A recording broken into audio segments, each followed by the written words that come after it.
The head told me on the very last day of term at the school barbecue that she was taking early retirement, and of course that came as a complete bombshell. Our head teacher resigned at the beginning of the summer term 2005, due to leave at the end of the summer term. So we had a term in which to look at the appointment process and try and find somebody to replace her. Learning that the head teacher is leaving can come as a blow to school governors, particularly if the announcement is unexpected. Finding a capable new head is going to become more and more difficult because of the looming crisis in head teacher recruitment. Nearly a quarter of all head teachers will be retiring in the next 5 years. In this film, we're looking at how governors at 2 schools found recruiting a new head surprisingly difficult and at the lessons they've learnt as a result about the crucial importance of succession planning. Westfield Community Technology College in Watford was one of the first extended schools in the country. The Chair of Governors is Chris Miller, and Paul Rosen is Vice Chair. Westfield Community Technology College has grown over the last few years rapidly.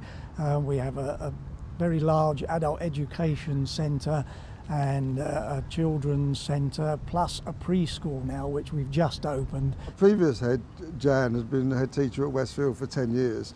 Everyone expected Jan to be here for years and years, as you do, and all of a sudden we heard you were going to retire, and where do we go from here? Doris Neville-Davis is Chair of Governors at Sayes Court Junior School in Surrey. Sayes Court is a junior school with 5 classes at the moment. We are officially a 3-form entry school, but because there are far too many school places in the area, we're not full, and they are now reviewing what is to happen to 3 or 4 of the schools in the area, including us. The appointment of a new head became more complicated when, shortly after the head resigned, Ofsted arrived and declared the school to have serious weaknesses. The school had 6 months to do something about it. We knew that HMI would be coming in 6 months' time to judge the progress, and a lot of work had to be done. We felt that we would make best progress if we appointed the same person to carry through the whole of the 6 months' work. So we appointed somebody to the acting role from the middle of the summer term when the head left us. A long-term vision for the school's future and a corresponding list of leadership skills required are at the heart of effective succession planning by governors. After we stopped panicking as governors, as the governing body, and thought, hold on, we're going to have to move forward, we did take it as an opportunity to look forward and maybe reorganise things.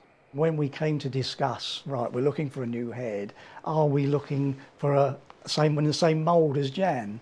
And we said, look, we're not looking for another clone, we're looking for the best person for the job of taking the school forward. The one skill we wanted was someone who had some experience or knew about extended services. I think we saw it as an ideal opportunity to be able to move the school forward, because we knew it needed to be moved forward, and it needed some serious work doing on it to get it back to where it had been. Good succession planning involves identifying and nurturing possible leadership talent within the school. When it came to appointing an acting head, the governors at Sayes Court were aware that one of their senior leaders, Sue Morris, had real leadership potential, despite not having completed her NPQH, the National Professional Qualification for Headship. I had been on leadership courses, often alongside the head, or as part of the leadership team, but not really focused in moving towards headship.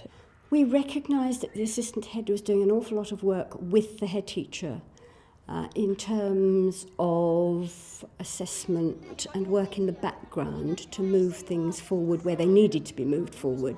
The governors appointed Sue as acting head, and she successfully steered the school through the HMI visit. She did an absolutely phenomenal job, so that when HMI came back, they said the school had not made satisfactory progress, but good progress, which was absolutely wonderful.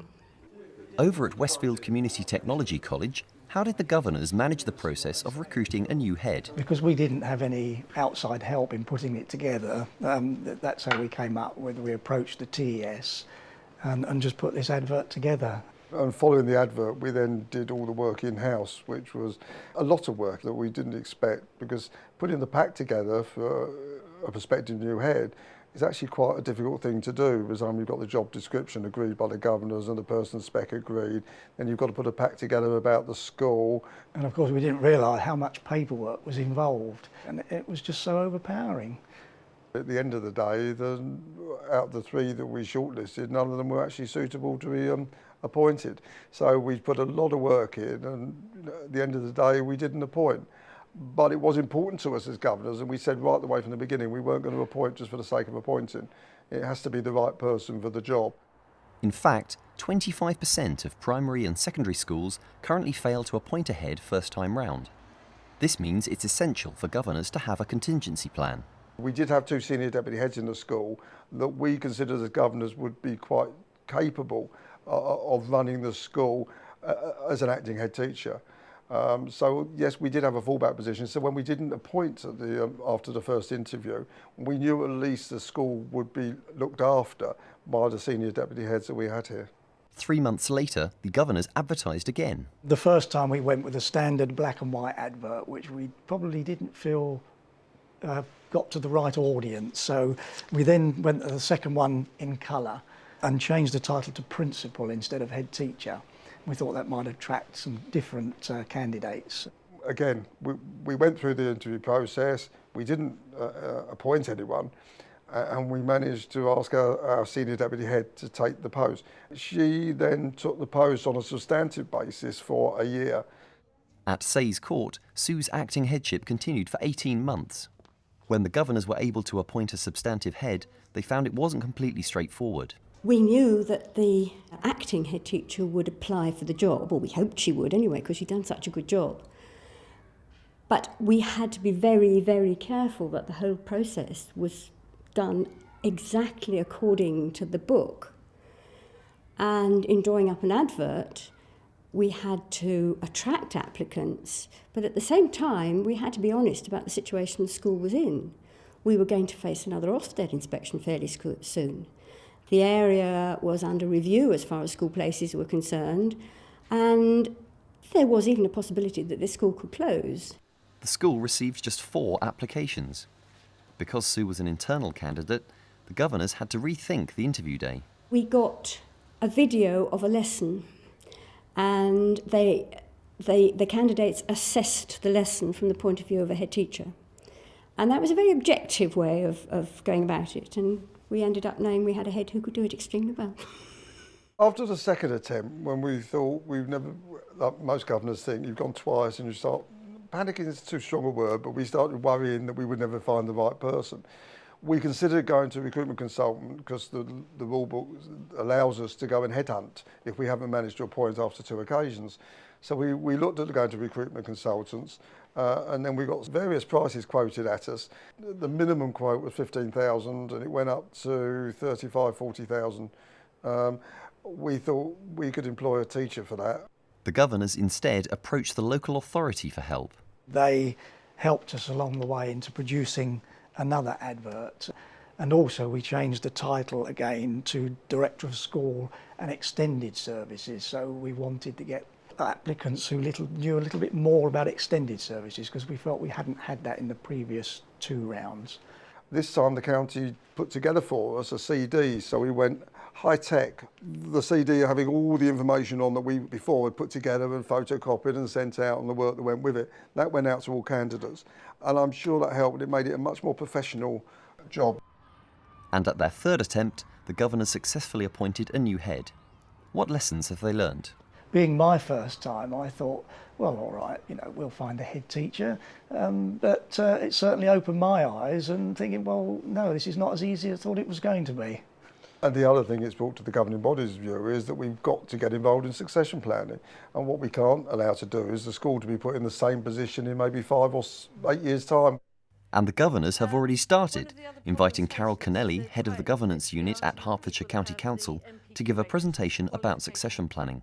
60% of head teachers at the moment in Hertfordshire are over 50 and 26% are over 55. So we really are concerned about the fact that we won't have enough leaders to lead our schools in the very near future.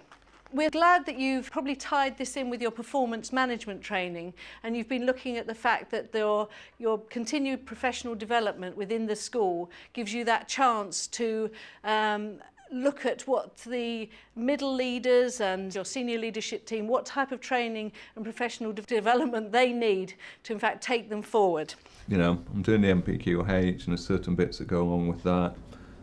Working on the personnel committee of the governors, that gets me certain bits of experience there. Chris and Paul have already initiated meetings with members of the senior leadership team to discuss their training and their future. And in terms of the people who line manage, how are we doing in terms of making sure their professional development is kept up to scratch? I think beneath where I am, there are a number of people pushing up. We've, you know, the introduction of the associate SLT, so that sort of extra line of management has given a few people the chance to move forwards.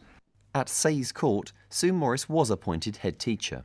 With succession planning now firmly on the governor's agenda at the school, she's working with the deputy head on areas like finance, where the deputy feels she needs to increase her knowledge. This is quite interesting because what confuses me about finances, obviously, financial year end and school year end are different, and it's fitting that in, making sure that the two fit together. That's right, and so we have to be aware of the expenditure that the school is going to incur over that year. This is the time of year when we're looking at setting the new budget, so now that I can get involved in meetings with Sue and with our finance officer and with the Governor's Finance Committee as well, so that I can develop my understanding in preparation for headship.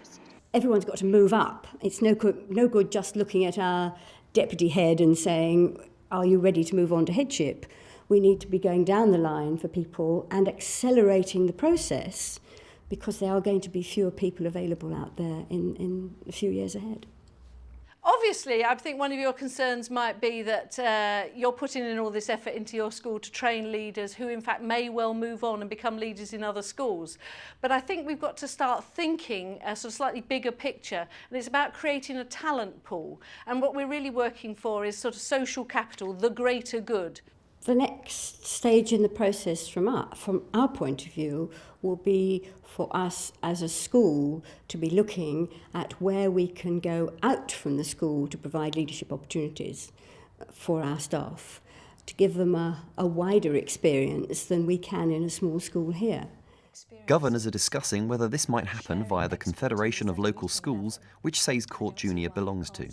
Do you think there'll be any scope within the Confederation for either short-term exchanges of teachers or even secondments?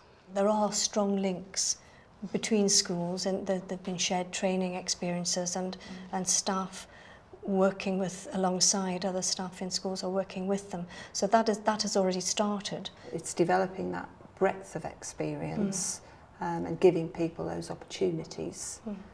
To experience things beyond the day-to-day of the classroom.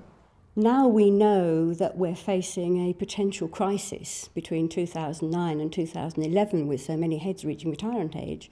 We've got to plan ahead, which we didn't do then. Now we are pushing as a governing body to get involved in succession planning. We will hopefully encourage the school to help all the staff in their professional development and build head teachers of the future.